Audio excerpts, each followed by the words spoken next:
city streets and the quiet town boulevards. The scene of the crime is the focal point of every investigation.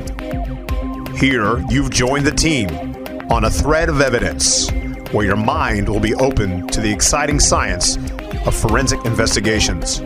Dr. Ron is a nationally renowned forensic criminologist who leads the nation's finest forensic death investigations team. Your host, Dr. Ron Martinelli, will lead this investigation.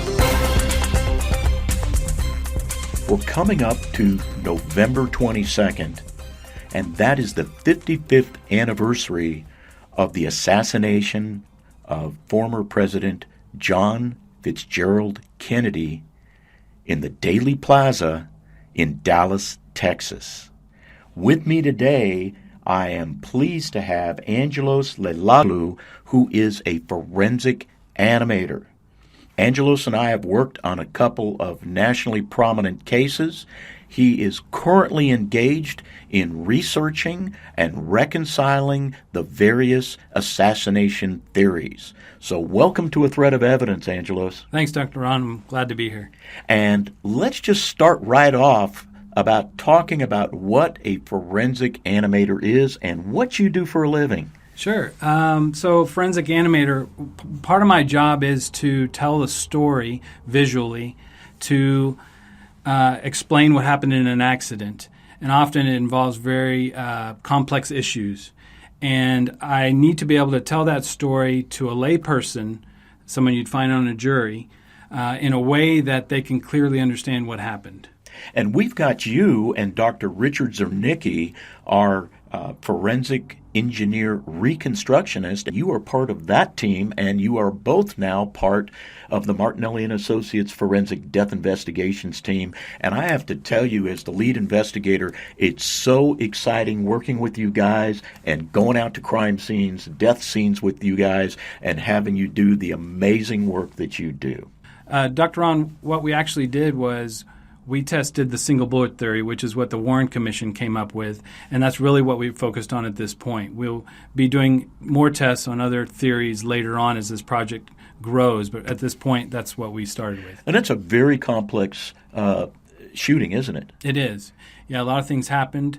There's thousands of theories out there. But again, what we did was look at just that one, the single bullet theory from the Warren Commission. Well, let's talk about how you would go about doing that and reconciling what we call a forensic fact pattern. And so, for our listeners and our team members, basically what happens when we get involved in a forensic investigation, we have many, many witnesses and many different stories of what they think happened. But we have to use applied science to test the different statements. In other words, we don't make credibility determinations that say, well, this person's not telling the truth, this person is truthful. We use a variety of forensics and applied sciences to determine more likely than not what is the most accurate fact pattern. Correct. So let's talk about how you went about doing that. So we reconstructed this just like we would any other case. Obviously, it's a very special case. It's not something I get every day. But first thing we do is collect all the data. We get all the documents, all the any kind of information about the case, and we analyze it. We look at it and we decide what we're going to do with it. So in this case, the evidence basically is photographic evidence, whether it was on film, the video, or photographs. And then we take and we analyze it using scientific techniques and methods. In this case, it's photogrammetry, which I'm sure some of your listeners know about. But some don't. So let's just kind of give them a basic idea of what photogrammetry is. Sure. Photogrammetry, actually, it's a Greek word. I'm Greek, obviously. So it comes from the word phos, which is light, gramma, which is letter or something that's drawn, and metri is metrin or metro, which is to measure. So it's obtaining measurements from photographs is the simple definition of it. For instance, we often get video of an accident, and we see a vehicle getting in an accident or speeding or something like that, and we can look at that image and we can measure things off of it. And so if we have any known measurement inside that video or that image, we can then extract information from that and extrapolate other dimensions. Well, that sounds good. So let's talk about the research that you did on this particular shooting. Sure. We were asked to, first of all, model the Dealey Plaza as accurately as possible. And to do that, we used high-definition 3D laser scanning, which is a technology that you've used on your cases as well, which is a laser tool that goes out and hits a surface, and when it hits that surface, it brings back an XYZ coordinate, and it can do that actually it can collect data up to about 1 million points per second. And I know recently you and I and Dr. Zernicki were in Florida, and we were working a very strange death case there. And how many points of measurement, when you set up your 360, how many points of measurement did you get on that case? Oh, it's over 45 million each scan. So we got over 1 billion points after all the scanning. Just for the audience to understand, we're talking about bouncing a laser beam and getting a measurement. In our particular case in Florida, we're kind of like in a jungle environment. Right. And we had to reproduce trees and all the leaves and all the branches and everything that was surrounding it. So just picture this laser measuring device hitting every single leaf on a tree, every single branch, every single physical thing that it touches, meaning it bounces off of.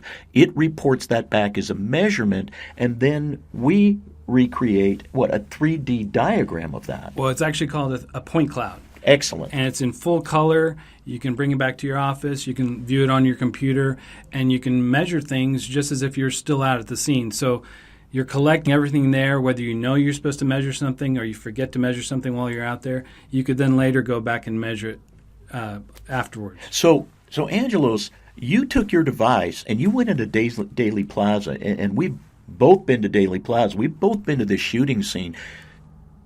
Tell our listeners how you went out there and you set up your measuring device, and what did the measuring device do? Well, actually, I needed a permit from the city to do that in that area. It's a special place.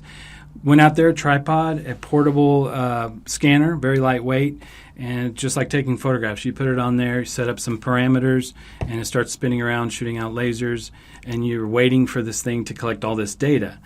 Obviously, you've been there, so there's theorists out there who are selling their books. There's buildings, there's people, there's vehicle moving by. Dealey Plaza is a very busy place. Yeah, and lots of tourists, obviously. And they all wanted to ask me what I'm doing. Am I working for Google Earth? Am I part of, I think I was wearing this shirt, Columbia, and someone thought I was working for Columbia Pictures. Lots of different people ask me questions because they don't see it every day. So, and they knew something was going on. And then you're going to take that and turn that around into a virtual animation of what the premises looks like. Well, what we actually did was use that. So that's a very accurate representation model of Dealey Plaza. Again, it's within just a few millimeters. So we can say from point A to point B is X, and we know it's very, very accurate. So we'll use that information using photogrammetry to find out where things are. For example, the presidential limo, where it is on Elm Street as it's coming down as the shots were being fired. We also use photogrammetry, again, using those known data points that are highly accurate to determine where President Kennedy was, where Governor Connolly was in the jump seat in front of him, and where they are relative to each other, because bullet trajectory analysis is dependent on that, where they are relative to each other. So, Angelos, one of the things that I remember in reading the Warren Commission, and I was just fascinated by that case because it's a death case, right? It's a shooting case. And I know there was a man there, a very famous man now, Abraham Zapruder, and he was actually there with a camera, an automatic camera, I guess, in those days is what they would call it. And he was filming that, and that was the primary photographic evidence that I think everybody sees when the Kennedy assassination appears on a documentary. Can we talk about that camera, how you found one like it, how rare is that camera, some things like that? Sure, yeah. The Zapruder film, most famous, it's the only complete film of the assassination known to exist. There's other recordings of the assassination, parts of it. There's photographic or still images as well. But this captures the whole thing. So that's why it's probably the most well known. It's the most graphic. You can see it up close. So Zapruder was using a Bell & Howell. I brought it today. It's a 414 Director's Series camera, and the person behind it is Peter Russo, who's a documentary producer, and he's working with John Orr, who's behind this whole project. And he happened to have it. He sent it to me. I found a shop in Hollywood, California, of all places, that had film that would work in it. They sent it to me. I loaded it up. Well, how many millimeter was it? A 16 millimeter? 8 millimeter. 8 millimeter, half of that. That's right. So yeah. how many? I don't know if you know this, but how many frames per second does that camera produce a film on? It's interesting. So obviously, it's not digital; it's mechanical, and it depends on how tight you wind it. is I think the correct answer. I'm not an expert on it, but the Zapruder film, I think, was analyzed, and it was shot at about 18.3 frames per second. Okay, so now you said something that's interesting to me, because I only have so much expertise on cameras. So this was not a battery camera. This is one where you physically wound it like you wind an old watch. That's right, yeah. And so the tighter you wind it, I think the faster it actually puts the film through there, and then as the spring is getting kind of looser, it gets looser. Right? Yeah, it'll fascinating. Slow down. Yeah. So it's not really an accurate device, right? I mean, it's accurate in what it captures on film, but not accurate as to how many slides or frames per second are going through the camera. It kind of depends on how tightly it's wound. Correct. Yeah. Okay. Mm-hmm. So, okay, Angelo, so you're out there with your scanner and you do a scan of the Dealey Plaza. About how long did it take you to scan that plaza? Well, each scan probably takes about 15 minutes, doing the scan, then moving it around.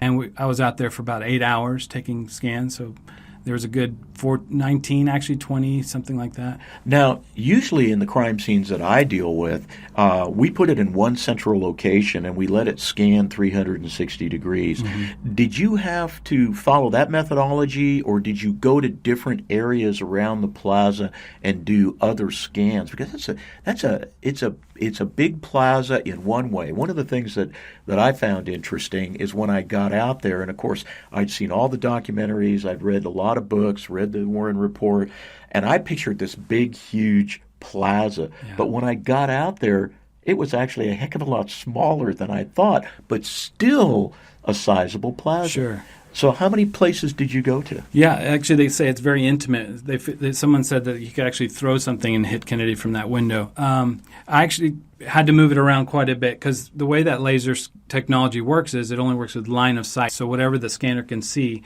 it can collect data. But if something happens to be occluding or blocking that object, you have to go around to get the backside of it or more of the plaza. So using triangulation, we move around the scanner, and we're able to go back later and register those scans all together to create one large point cloud.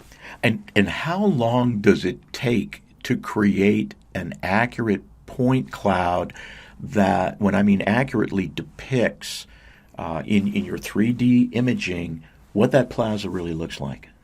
It actually doesn't take very long. Just processing time on your computer to register all this stuff together. But it's not a very long process. It does take time, but not too much. So, and I know when we were at our scene together in Florida, I was very careful to stay out of the way of that camera. So what about these vehicles and these people walking around? Because they're not going to stop everything so you can do your scan. They're going about their business. Was that difficult? Did that provide a challenge? It's typical of scenes. You're not going to be able to stop traffic. Usually, there will be people walking around. It's called noise, which the software can actually do some filtering and get rid of it, or you can manually go in there and get rid of some of the people walking around. Because as something is passing through that laser beam, it's collecting points. So now that you have the scan, what do you do next? So after we process the scan, we have a point cloud.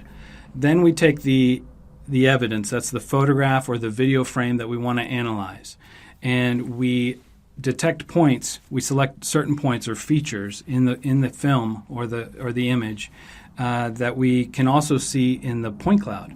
And in the two-dimensional image, we say it's X and Y, and then we know that it's actually X, Y, Z in the point cloud, and feed that information into the software, into the in this case match moving software, and the computer will find a solution for where that camera actually is. Now, interesting. Now, did you do all of your scanning on the ground, or did you go up into the famous Dallas Book Depository to do any scanning? At this point, all we did was the site itself. We did not go up into the depository. But you're scanning the building all the way up. Correct, yes. And how many floors was that building?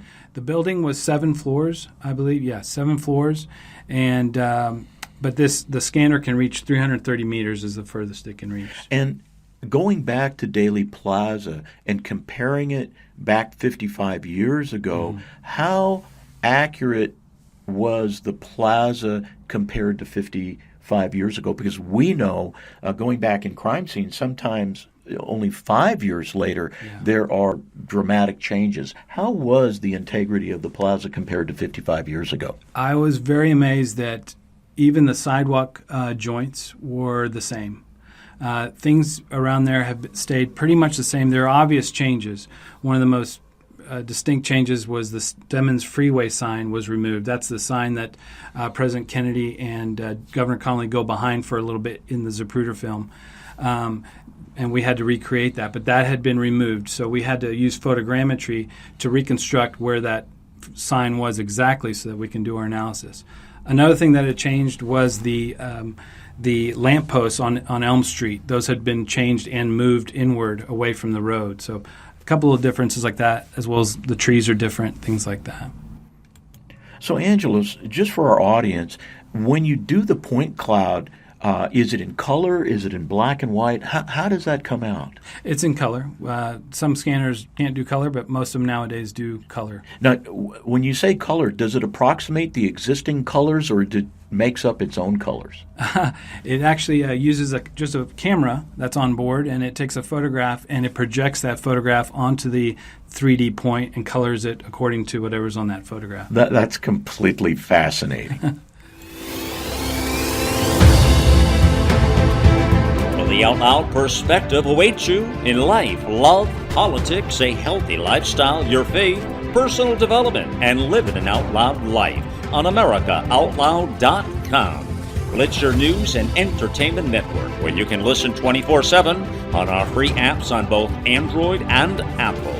Welcome to the new era in communications, America Out Loud Talk Radio. I'm Dr. Ron Martinelli. And I'm Linda Martinelli. As former law enforcement officers, we know that your life and the lives of those you love and work with can change in an instant when you encounter an active shooter. Unfortunately, in today's world of uncertainty, encountering an armed active shooter can have deadly consequences. That's why the key to survival is training and preparedness. And that's why we want to invite our listeners to seriously consider taking our Response to Active Shooter training course. Violence can happen to you anytime and anywhere and when you least expect it. Having a response and survival plan and engaging it can be the difference between life and death for you or a family member. Our Response to Active Shooter courses are customized for the corporate, school, church, restaurant, and small business environment at a reasonable budget that fits your needs. So don't put this life-saving training off because you don't think it will ever happen to you. We call those people victims. Our Response to Active Shooter instructors are all nationally renowned tactical law enforcement experts who will guide you through the life-saving protocols you'll need to survive an active shooter event. So be a victor, not a victim. Go to responsetoactiveshooter.com to learn more today. Remember, that's all one word, responsetoactiveshooter.com, and be safe out there. So, Angelos, can you explain to the audience what the single bullet theory is? Because there's a lot of controversy, a lot of different theories, but the one that you're involved in testing is the single bullet theory. Sure, I'll try my best. Actually, I didn't even know what the single bullet theory was when I was first asked to do the project. And I didn't learn about it till after we did the analysis. I was just told where to do the bullet trajectory from. But to put it simply, the single bullet theory starts off with there's 3 shots fired by Lee Harvey Oswald in the open window on the 6th floor of the school book depository building. And we know that because there's witnesses underneath who heard 3 shots. There was 3 casings found in the depository, the sniper's nest in the depository.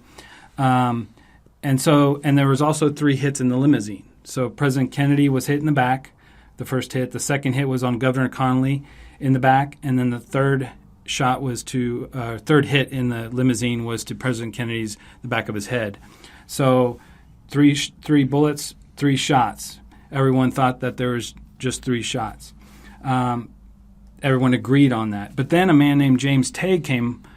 So he was standing there under the triple underpass, and he was struck in the face by a bullet that had ricocheted off of a nearby curb, and they found evidence of that. Well, this is the first time that I've actually heard of that. So, in other words, we had a witness pedestrian that's there watching President Kennedy and his entourage drive through, and he takes a splay from a ricochet and actually gets hit in the face with that. That's right.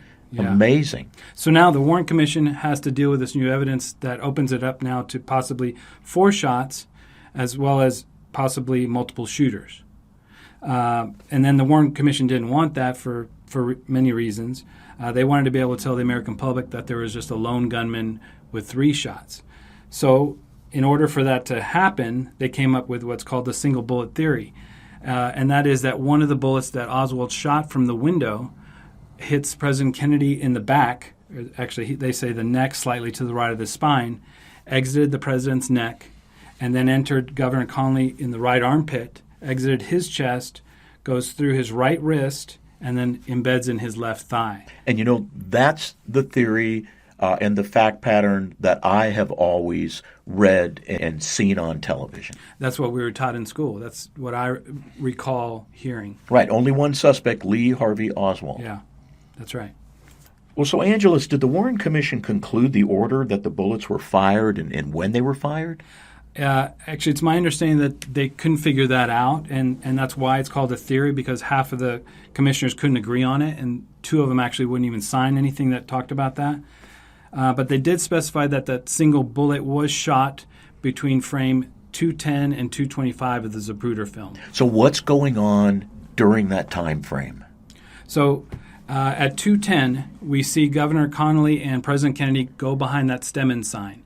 So there's a sign obstructing Zapruder's view of the presidential limo, although we can see the front of the presidential limo, so we're able to use photogrammetry to determine where it is in 3D space. And then we're using interpolation of the frame 2 frames prior to 210, which is 208. And this is 18 frames per second, basically. So it's about 1/9 of a second before they go behind the sign. You can see their positions. Well, you know what's interesting, and this is not in your wheelhouse, but it's sometimes people like yourself or doctors or Nikki handle this, but it's actually something that our ballistic scientist, Lance Martini, would handle if we were brought in to do this investigation. And that's the ballistics and the firearms component of that, where we look at the temporal relationship of how long it takes a marksman, because that's what Oswald was. He was in the Marine Corps, and I believe his classification was marksman or sharpshooter, so he was a pretty good shot with a rifle. This was an Italian carbine, bolt action. So how long, I guess the rhetorical question, maybe if you know the answer, the rhetorical question would be, how long would it take a person that was a decent shot with a bolt action carbine rifle to fire the bullet and then, cock it back again, eject that round, drive the next round into the chamber, and depress the trigger for the next round, and do that 3 times? Well, you hit it on the nail. My expertise is not ballistics; it's in photogrammetry. So to answer your question, I don't know the answer to that. I just know what the film says. Sure. Yeah. And I'm sure that that's part of the controversy, of course, that you guys didn't reconcile. You weren't there for that. Yeah. But just so the audience knows, guys like us would ask ourselves, okay, so how long does it really take someone to pull back the bolt after depressing the trigger, ejecting that round that was in the chamber, because you got to do it physically. It's not a semi-automatic rifle. And then, cock and lock the next round into the chamber, pull the trigger again, and do it a third time, all while President Kennedy and the motorcade are going X amount of miles per hour down Daisy Plaza Boulevard. Well, Angelos, can you walk us through the various bullet trajectories and maybe discuss any findings and opinions that you have with regards to the research you've done so far, because I know it's not completed. Right. Sure. So again, the Warren Commission said that single bullet theory, that the single bullet happened between 210 and 225. So that's our range. So we took frame 210 of the Zapruder film. We analyzed where the bullet came from. Right. So we start with the origin, which is the muzzle, and then we continue to the entry point on the president, which according to the Warren Commission was the base of the back of his neck, slightly to the right of the spine.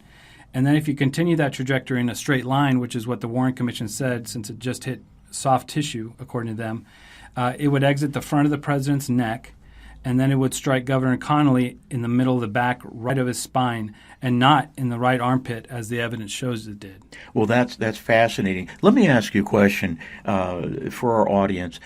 If I asked them to do a homework assignment, could they Google the Zapruder film, and could they watch it after listening to us talk about this today? Sure, yeah. If you just Google exactly what you said, if you just Google Zapruder film, you'll get different copies, different analysis on it, but they can definitely see it. Okay, so what we want them to listen to or to watch is actually frames 210 to about 225, right? Right. Okay, I think that's a great homework assignment for those people. Yeah. Okay. Hey, listen, I want to go backtrack for just a second. And, we've talked about photogrammetry, but you also mentioned the term match moving. Can you tell us what match moving is? Well, match moving actually is a technique used, you see it every day actually, movies, TV, commercials. Anytime they, for example, if you've seen The Life of Pi, the actor obviously isn't in the middle of the ocean on a boat fighting a tiger. So what they do is they use match moving, which allows you solve for the camera and allows you to insert or composite CG, or computer-generated objects, into the video and make it appear as if it's really there, realistic. So that's what Hollywood does in special effects? Is that the idea behind that? And so you take something from Hollywood, which is special effects, which is match moving, which is actually more of a forensic technique, and you use it to reconcile the fact pattern a little bit better, right? In other words, make it more animated, so we take actually characters or people or objects and introduce it into that? Well, we use match moving. We've used match moving a lot in forensics. First of all, because it's based on science, we're able to use it to analyze video. And in the past, and we still do this, we actually use match moving to create photorealistic and accurate animations. And that's where I'm going with that. Right. Yeah. But in this case, what we're doing, and it's only because of advancements in technology like high-definition 3D laser scanning and drones and the software itself, that we can now take match moving and use it for analysis, the reconstruction part of it. And that's what we did in cases that we've worked together and what we did in this JFK case as well. And what's important for the audience to understand, because we're both forensic experts in our respective fields, is that we just can't pull something out of our rear end. We have to use applied science and forensics for all of our findings and opinions. So in other words, every case that we investigate, whether apart or together, we have to use applied science. And there's all different types of applied science that we introduce into the investigation. So match moving, how long have you been doing that? Yeah, like I said, we've been using it for decades now on the production side, where we're able to make photorealistic, very accurate animations when the reconstruction's already been done. But the past 5+ years or so, I'd say, with the advances in technologies, we can now use it for the reconstruction side. So we can use it to analyze, for example, we worked on the Tony Stewart, Kevin Ward Jr. case recently, and we were able to determine the path and the speeds and the orientation, the heading of Mr. Stewart's car. And that was the Fast and Furious guy, was that? No, this is NASCAR's Tony Stewart. Oh, no, yeah. I know. For instance, we used it on the Tony Stewart, Kevin Ward Jr. Fatal racing accident in New York to determine how Tony Stewart's car moved on the racetrack before it made impact with Kevin Ward. We were able to find the speeds, the heading, the orientation of that vehicle. So how important have these technological advancements, things like photogrammetry, match moving, using the Leica 360, all of these different things, developing the point clouds, how has that changed this industry with respect to our investigation of incidents, accidents, and death cases? Well, we can actually just do things a lot more accurately. We can get closer to what really happened because of the technology that we have. I mean, just think about it. Drones nowadays, you can actually fly up and take photographs, aerial imagery, and be able to create 3D models from that aerial imagery. We couldn't do that 10, 15 years ago. Now, I know you brought up the word, drone and everything, and so it's important that our audience to know that this is just another tool that we pull out of our, toolbox, and you happen to be our drone pilot, and we used you just last month in that sort of suspicious death case that we had in southern Florida. And tell, just as an aside, give people a little indication of what it's like to be a drone pilot and what we do with the drone. Sure. Well, to be a drone pilot, I mean, you can be a hobbyist and go do that. But to do anything commercially, you have to have a FAA certification. So you go and take a test, and you're certified by the FAA. There's regulations now, and it's changing constantly, but there's certain rules you have to follow. So that's number one. And then when you're able to fly wherever you're going, you go and you set parameters to some software, and it actually flies over the site and takes aerial imagery. We use that aerial imagery to create 3D models, like I said. Or you can use it for visualization. So if I wanted to be able to, again, use match moving to create a photorealistic looking animation, then I would use a drone to get sort of a bird's eye view or some other cinematic look. And, I've seen the work in the cases we've worked together, and your work is just outstanding. It's just amazing what you can do with this technology. And, I just want to share with the audience that when Angelos came to visit me today, he brought me a mini drone set up, and I don't think it was more than 1.5 inches long, and it actually had a pretty nice video camera in it. Yeah. Well, Angelos, you've been spending quite a bit of time talking about the technical aspects of your research on the single bullet theory on this 55 anniversary of the John F. Kennedy assassination. So tell me, how did you get involved in this project? Because it's absolutely fascinating. Yeah. I got a call one day or message from our receptionist, said a man by the name of John Orr called the office and was asking if we could do a 3D model of a crime scene with some animation. He called it a crime scene. It was a crime scene. It was a crime scene.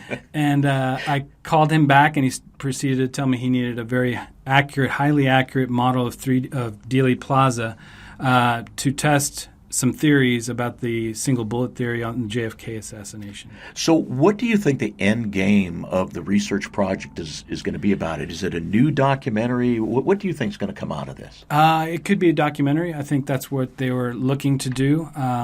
The whole idea and what's behind it is Mr. Orr has been researching this for decades. He was actually a former senior member of the Justice Department official there, and he on his own time did all this research as his personal project, and he actually made some discoveries and findings, and he actually did a complete reconstruction of the bullets or shots that were fired in Dealey Plaza, and he submitted that report to Janet Reno, the Attorney General at the time, 1995.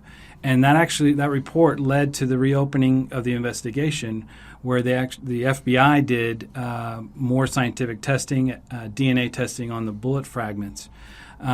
So what he wants to do is open this up to the public so that we can test all the theories, any theory you want, you name it. And you can go into this model and you can take a point here and a point there and make trajectories so that the truth can come out. That's really what he's looking for. Well, there's so many different aspects, forensic aspects of this case, the investigation, how the investigation was originally conducted, the quality of the investigation, the different things that happened during the course of the investigation, which was really bizarre. I can remember in one of the things that I read is literally when they had President Kennedy being transported on a gurney into the ER for triage. As they lifted him off the gurney, a bullet actually fell and landed on the gurney. That's just one of the things that have been stated about this. Don't know if it's correct, if it's not correct, but that's my point. There's so many different stories, so many different theories.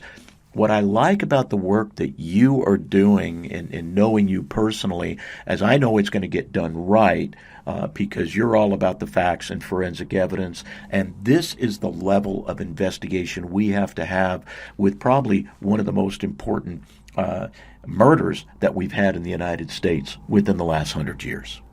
Yeah, I would say I'd have to be impartial and unbiased in all my findings. So. The goal is to deliver a message of truth, inspiration, and hope to the world, to unite people from all backgrounds and beliefs in an effort to advance humanity. News blogs, informative podcasts, and entertaining videos. It's AmericaOutloud.com, where the conversation never ends, with 24/7 streaming on our free apps on both Android and Apple. Welcome to the new era in communications, America Out Loud Talk Radio. This is Dr. Ron Martinelli, forensic criminologist and host of A Thread of Evidence on America Out Loud. If you'd like to find out what forensic criminologists really do in the field, and you're tired of the false narratives about law enforcement and want to unpack the cases that I've worked throughout the nation, then please pick up a copy of my new book, The Truth Behind the Black Lives Matter Movement and the War on Police, on sale right now at Amazon.com. That's The Truth Behind the Black Lives Matter Movement and the War on Police at Amazon.com.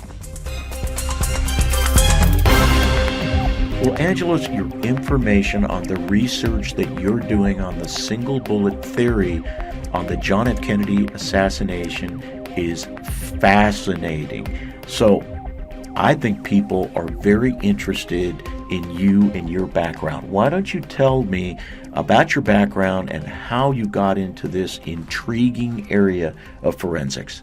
Well, I have a master's degree in architecture from Texas A&M University, where I was actually working towards getting a doctorate there when I met a forensic engineer who asked me to do some animation work on one of his cases, Jack Maidling, College Station. And I was fascinated by the work. It was something that I loved. It was kind of half creative and half scientific, which is what my brain does. And so from there, I just knew that's what I wanted to do. And I've been doing it now for 15 years. I've been at my current job is with Knott Laboratory. I'm the director of visualization. Been there for 8 years. And that's how I got into it. Well, so let's talk about that. I know a little bit about architecture because I came from Cal Poly State University in San Luis Obispo, one of the better architecture schools in the world. And so how did you move from architecture to forensic animation? Well, it's actually I hire architects there's architects who do this because we learn 3D modeling spatially. We have an understanding, and there's science behind it. That's the thing. It's not just this creative artsy kind of thing, right? Exactly, yeah. We hire some game students and movie guys, but there has to be a base to everything we do. So there has to be science behind it. So when we do, there are people who already have some kind of math or physics background. Okay, now I'm gonna plead ignorance here, Sure. all right? Because this is completely out of my wheelhouse. Yeah. And so you're doing the 3D, structures, but those are buildings that are standing still. They're not moving. Mm-hmm. But a lot of the stuff that we have been working on together, there involves movement. It involves an actual incident where somebody was killed, somebody died somehow, Right. murders, car accidents, murder like the Kennedy assassination, and then also things falling on people and killing them. Right. And so how do you take the leap from doing a 3D structure like a building and now getting into moving people and moving objects? Yeah, you're right. So the buildings are there, the vehicles are there, but when we're animating, it means we take a keyframe, a time and a point in time, and we then move it to another place in another point in time, and that's animating one frame to the other. So things are moving. We actually don't really do that much anymore. We actually rely on simulation. So our engineers, we have in-house engineers who use simulation software to recreate the accident. We use something called PC Crash, and it uses physics. It's physics-based. So all our animation is based off of actual simulations so that it has that foundation to pass things like the Daubert Challenge and things like that. Okay, now with the Stewart accident, which is a fatal accident, I would assume that there was video of that accident. Is that correct? There was racetrack video, and there was some witness videos as well. So I guess my question would be, when there is no video, when there is no photographic evidence, and you do a simulation, how does that take place? Because that must be extremely challenging.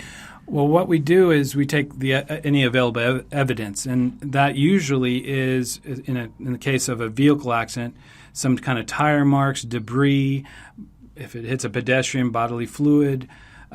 We take that evidence and use that, and we have to match that so that the engineers can take vehicles in virtual space and give initial speeds. There's also things like CDRs recording the movement of the vehicle. If it's a semi tractor trailer, sometimes you can download that and get information to start with. Now, you mentioned the term CDR. Mm-hmm. Tell the audience what a CDR is. So a CDR, or sometimes called the EDR, Event Data Recorder, is actually what you also hear it called the black box. So it records events previous to an accident as the accident happens. So it takes into account things like hard braking or an impact if the airbags go off, things like that, so that we know what's happening during that accident. I think that's fascinating. Were you involved? I know Dr. Zernicki, his lab was involved in this fairly famous officer-involved shooting case called the Ramsey or the Stewart case out in Boone, Kentucky. Were you involved in that, where we had the 18-year-old gal in the vehicle and the officer jumped up on the hood of the car and fired 4 rounds through the windshield, killed the girl, and there was a big deal. I know we were all involved in it to determine whether the officer's statement was accurate, that she tried to hit him, or whether he jumped up on the hood of the car and fired at her in the kneeling position while the car was moving about 5 miles an hour, 3 to 5 miles an hour. Do you remember that? Were you involved in that case? I do. We actually got to use photogrammetry. There was video from the officer's cruiser camera, dash camera, where we could see things happening. And from that, we were able to use photogrammetry. Once again, we used the point cloud to determine the speed of I believe it was a Subaru that was coming out. She was driving that. And we can also match what the officer was doing, his movements. So we can analyze his movements and see if it matches up with what he said he did. And that was one of the more fascinating cases. Speaking about fascinating cases, and because the audience knows we get involved on our death investigations team in so many officer-involved shootings, can you and I discuss the Davies shooting out of Lakewood, Colorado? We've talked about that case on our show before, using our ballistic scientist, Lance Martini, who was there. And you were there, and Dr. Zernicki was there, I was there, and we were all gathering scientific information so that we could do a complete reconstruction and reconciliation. It was a blue-on-blue shooting, very tragic shooting for everybody involved. The victim officer, who was James Davies, the shooting officer, and of course, Officer Davies' family. Can you go through some of that? Because there's a fantastic animation on the Knott Laboratory site. Yeah, it's been a while, but it was our first case working together. That's exactly right. I think it was back in about 2015. It was, and it was the first time we used match moving to analyze some police helicopter footage, some infrared video. Correct. Which you could see the positions of the officers involved, other officers, even some police dogs. No, it wasn't police dogs. No, it was Officer Davies, as you remember, Yeah. was on the exterior of a fence that surrounded the residence in Lakewood, Colorado. And this was a really quick put-together entry team, of which the shooter was what we would say the breacher, or the officer in front of the stick. And a stick is a line of officers. There was a very brief stick, only 3 people. He went outside the north door of the residence, which was through a laundry room, and he came out into a backyard. Yeah. Can you take it from there, Angelos? And I remember he came around and he was pieing around a column that was a carport. Right. Yeah. And there was another officer, which was Davies, and he was peeking over a fence. Exactly, peeking over a fence. He wasn't sure if they were coming out, who it was, and he knew. He called out to the officer because right. He could see him. Yeah, he called out, and I forget the name of it. Well, we don't need to know the Yeah. officer, but when he called out to the officer seemed to be startled by that, and he had an M4, which is a .556 semi-automatic rifle, like you would say an AR-15, and he had what was called an EOTech sight on it, right? What we call an OEG, or an occluded eye gun sight, and he brought it up to bear on Officer Davies, immediately fired 1 round, caught Officer Davies underneath the left eye, killed him instantly. Yeah. There was some scatter fire after that. Talk about that shooting scene and what you and Dr. Zernicki had to do there. Yeah, so first thing we did, and I remember you were on site for this, we did the laser scanning of the site. And there was still evidence of the bullet strikes on an apartment building that was in the background. And we were able, again, take that 3D point cloud, which has now all the evidence. You've got the bullet strikes. There was a hole in the actual wooden fence, the privacy fence. It's all from the shooter, and we take that back, and we're able to connect the dots, basically do bullet trajectory analysis. And as I mentioned earlier, when we did the analysis of the video, we could see Davies in that video sitting up on that fence, so we knew his position prior to the shooting. And then we're able to see if that bullet went through and which bullets hit the back of the apartment. Correct, and there were about 5 bullets that hit the back of that apartment building, and it actually bounced off some wiring, some conduit, all sorts of things like that. Officer Davies was struck, like I said, and killed instantly with 1 round, and then we had to basically reconstruct everything. You were doing it your way. I did it by actually building the shooting system with the EOTech sight and with the illuminator, which was a Surefire flashlight attached to the barrel of that gun. And then I wore a special pair of video glasses where I could look right through the video glasses into the sight, and we used a surrogate, remember? It was a little bit scary because the surrogate that we used, if you remember, was one of the attorneys who looked about 90% like Officer Davies in complexion, shaved hair, height, weight, dressed in a police uniform. It was surrealistic, I guess. Not scary, but surrealistic. But I thought we all did a fascinating job on that case, and it worked out well for the family. It did, yeah. Tell me a little bit more about the education. We know you've got a master's degree in architecture. What about some of the technical training and certifications that you have to do what you do? Well, as I said, with the drone, you have to get certified for that. There's accident reconstruction certification. A lot of the training happens being mentored by, for example, Dr. Zernicke, or engineers that have been in this industry for a long time and one of the leading experts in the nation. Those are basically how we learn our job. We're taking the skills that we learn in, whether it's an architecture degree or a fine arts degree, and applying that to our work. So, Angelos, I'm sure we've got some people out in the audience that are listening to you and saying to themselves, man, that's a fascinating career. I'd like to get involved in something like that. What advice would you give members of our audience that are looking at a career in forensics and maybe have a computer background, a technical background like you, or even, playing around with drones and are pretty good about it? What type of advice would you give them as to how they should start moving their education forward? I would say if you already have the computer skills, the artistic side of it, make sure you have the scientific part of it, which is the math and the physics, the science, because everything has to be based on science. So you can make beautiful renderings, and there's lots of people out there who do that. But if you don't know the science behind it, you'll have a hard time, because what we're doing is taking what an engineer or we ourselves do our own analysis of evidence, and we have to take that and then make in a way a pretty picture, something that someone can understand. But you have to know that base for it, otherwise it's not going to help anybody. And you guys put together perhaps the most technical reports that I've ever seen in my life. I think that you guys are absolutely the best in the country, and that's why we have that strategic relationship with Knott's Laboratory and Martinelli and Associates and the Death Investigations team. But just putting all those renderings together is just one side of it. You also have to give testimony, don't you? Sure. Yeah. The engineer is usually the one who goes to testify.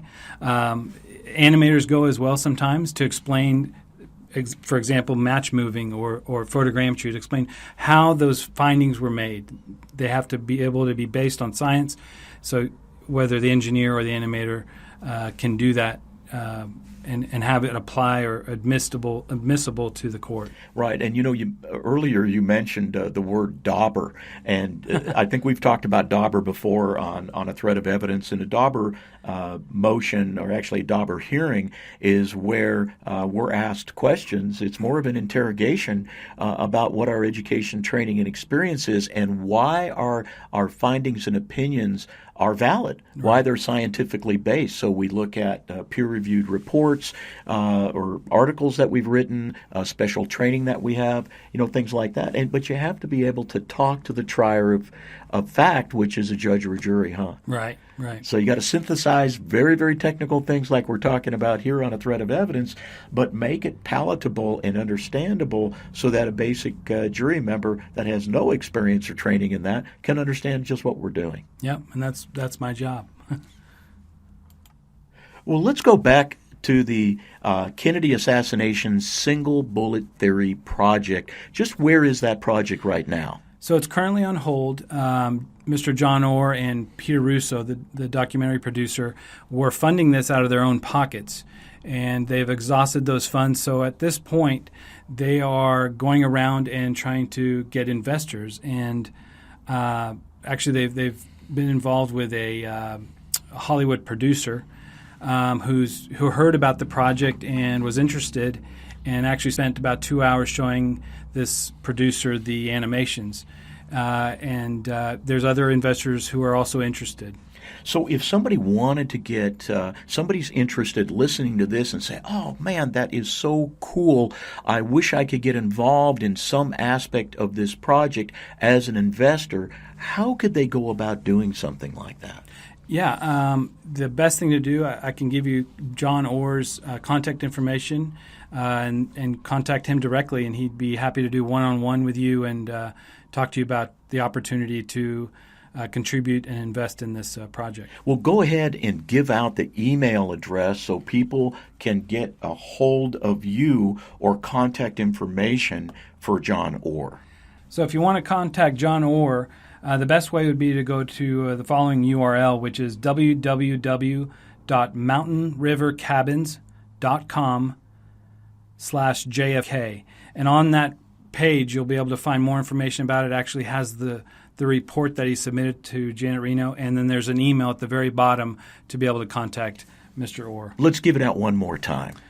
The URL is www.mountainrivercabins.com/JFK. And that's a front slash. That's right. Listen, Angelos, I can't thank you enough for stopping by Martinelli & Associates in our studios for America Out Loud and discussing this fascinating case and what you do for a living as a forensic animator. This is Dr. Ron Martinelli and forensic animator Angelos Leiloglu discussing all about the JFK assassination and the single bullet theory. And you're listening to A Thread of Evidence on America Out Loud.